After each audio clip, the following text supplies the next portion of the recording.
again, welcome back to the Roaming Super series. If you're new and don't know what I'm talking about, I'm going to make a build for every single roaming super that got buffed, and in this video we are doing the Glacial Quake. I want you guys to look on the top right of the screen. Here's the community poll that a lot of people voted on, and oh boy, who would have guessed, yet another Titan build. And in this build you're going to be getting 100% uptime on Frost Armor, and you're going to get the maximum amount of Frost Armor because we are on Stasis, and we're also going to be slowing, freezing, and shattering every single target we see with our weapons and abilities, and our abilities are going to regenerate extremely fast for this build. So this is a tank slash ad clear slash Frost Armor build. I would greatly appreciate it if you would hit that like and sub button. Without further ado, let's get right into it. For the exotic armor piece we are going to use for this build is ICEFALL Mantle. This exotic will give us the ability to get even more Frost Armor. So whenever we have a Stasis super equipped, getting rapid Stasis final blows will grant Frost Armor. So that would be our kinetic weapon and our power weapon. You would also get a small amount of health whenever you gain Frost Armor. So we are going to be producing Stasis Shards, so that's going to be another way to give us HP and Frost Armor. It would also replace your class ability with a burst of Stasis energy that freezes nearby combatants, and it would also slow nearby targets as well. And last but not least, it will grant you increased Frost Armor. Onto the Behemoth subclass. There's only one super, so go for Glacial Quake. But if you don't know what Glacial Quake even does, whenever you press your heavy attack button, you're basically going to slam down onto the ground, summoning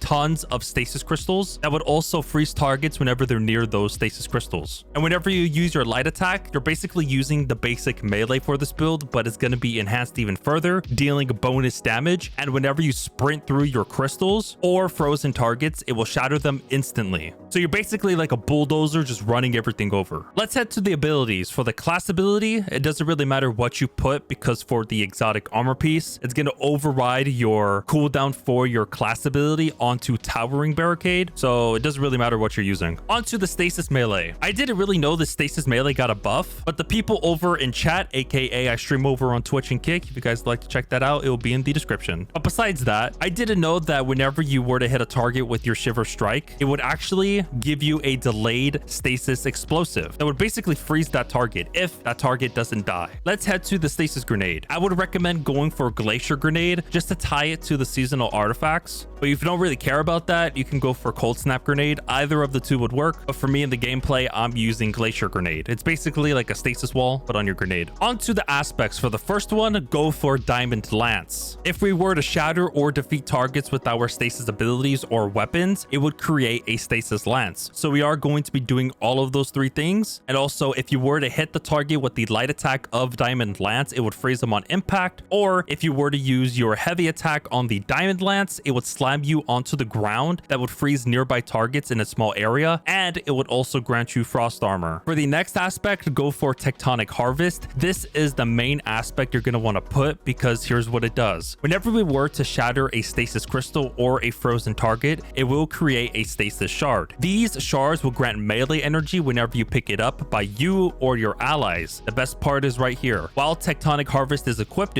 picking up Stasis Shards grants stacks of Frost Armor. Yes, you heard that right. We are going to be producing tons of Stasis Shards, and it would give us even more Frost Armor. So in total, we are going to be getting 5 fragments in total, so let's head to those. On the first fragment, go for Whisper of Conduction. This one is for the lazy people out there, because whenever you're near a Stasis Shard, it will track to your position, and the best part is that we're going to be getting plus 10 resilience and plus 10 intellect. The second fragment, go for Whisper of Fissures. It would increase the damage and size of the burst of stasis whenever you destroy a stasis crystal or a frozen target. This also applies to our super and also our grenade. The third fragment, go for Whisper of Refraction. Defeating slowed or frozen targets grants you class ability energy. So this is one way to generate even more class ability energy, and we're going to be slowing and freezing, so we're going to be getting a lot of class ability energy. The fourth fragment, go for Whisper of Shards. Whenever we shatter a stasis crystal, it will temporarily boost your grenade recharge rate, and if we were to shatter additional stasis crystals, it would increase the duration of this benefit. So we're going to be getting more grenade regeneration the more stasis crystals we destroy. And last but not at least the main fragment for this build is Whisper of Rime. Your frost armor has increased duration and maximum stack counts. So the more frost armor you have, the more damage reduction you're going to be getting. This is kind of like woven mail for Strand,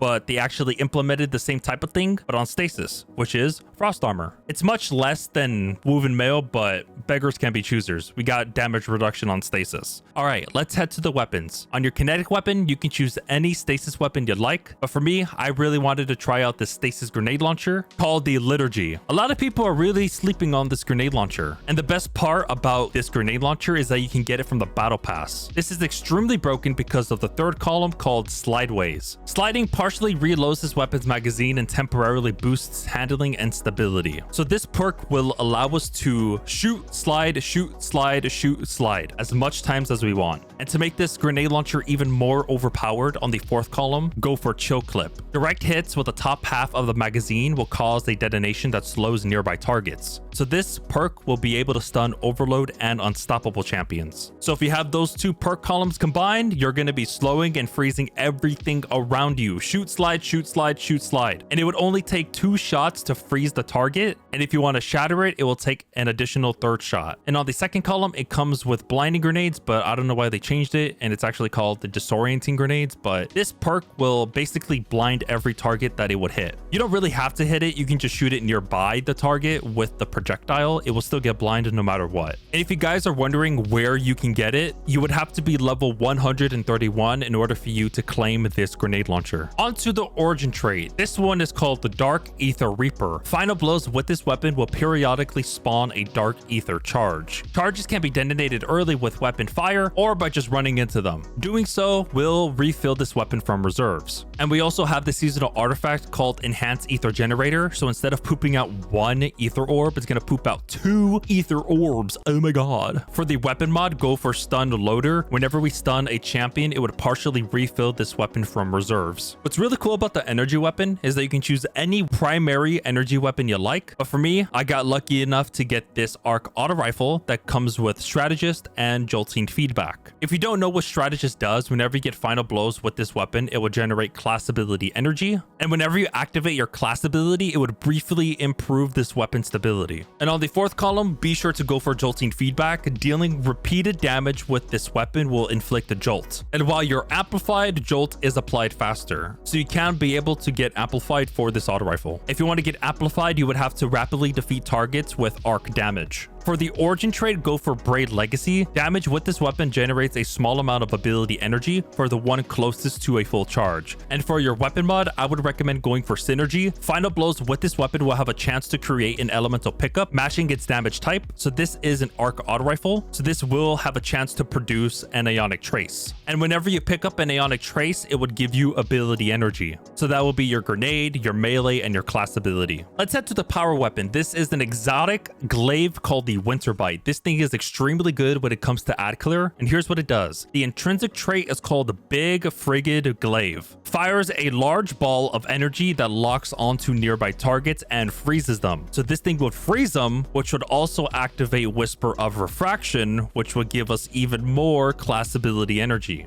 And if you were to shoot this glaive where there's tons of enemies, you're basically going to be getting your class ability instantly. On the 3rd column, it's called the Weighted Edge. This weapon's melee attack deals increased damage, and it would also slow the target when loaded with ammo. So this thing could slow and then freeze the target if you just keep poking them with your glaive. It can have like 1 ammo or like full ammo. It doesn't really matter as long as it has ammo. On the 4th column, it comes with Tilting at Windmills. Blocking damage with your shield increases movement speed while shielding. You could also do that as well. You can block with the glaive and you can shoot, or you can hold your block and poke them. And here are the seasonal artifacts for this build. I'm not going to go fully in depth on each and every artifact, but I just want to mention a few of them. And the main one I want you guys to know is this one called Hail the Storm. Shattering stasis crystals releases shards of ice that damages and slows targets. So with every stasis crystal we destroy, you're going to see multiple slowing shards that will hit targets. And we are going to be generating tons of stasis crystals with our grenade and with our super. And the next one is Armor and Aramis. While Frost Armor is active, taking critical damage from combatants causes you to emit a freezing burst. Let's head to the stats. Your main priority priority is to, of course, go for resilience to give you that 30% damage reduction. And we are on Titan, so it would also reduce the cooldown of your class ability, in which case this is a class ability build, so that's going to be even better. Your second priority, it would be either recovery or discipline. But for me personally, I would go for discipline, just to reduce your grenade cooldown. Here's the full build layout on screen if you'd like to take a picture, or the dim loadout link would be in the description. All right, you beautiful people, let me show you guys the gameplay loop for the build. So basically, activate your class ability, get tons of kills with your abilities and your weapons. Once your super's ready, activate it and get as much kills as possible, and rinse and repeat. If you guys are enjoying the roaming super series, I would greatly appreciate it if you will hit that like and sub button. The community poll is live right now, and be sure to vote to see which roaming super will be in the next video.